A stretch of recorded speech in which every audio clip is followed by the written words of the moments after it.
19 വായനാ ദിനം. വായിച്ചാലും വളരും, വായിച്ചില്ലെങ്കിലും വളരും. വായിച്ചാൽ വിളയും, വായിച്ചില്ലെങ്കിലോ വളയും.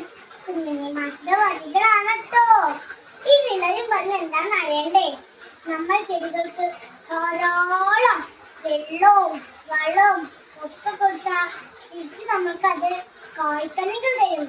നമ്മൾ ബുദ്ധിക്ക് വിളവ് വേണച്ചാൽ അറിവ് വേണച്ചാലോ ധാരാളം പുസ്തകങ്ങൾ വായിക്കണം. ഒരു മുത്തശ്ശൻ ഉണ്ടായിരുന്നു കേട്ടോ. വായനാശീലം വളർത്താൻ നല്ല ബുദ്ധിമുട്ടിയിരുന്നു. അദ്ദേഹത്തിന്റെ പേരാണ് P.N. പണിക്കർ. അദ്ദേഹത്തിന്റെ ഓർമ്മയ്ക്കായി അദ്ദേഹം മറ്റു ദിവസം ജൂൺ 19 വായനാ ദിനമായി ആഘോഷിക്കുന്നു.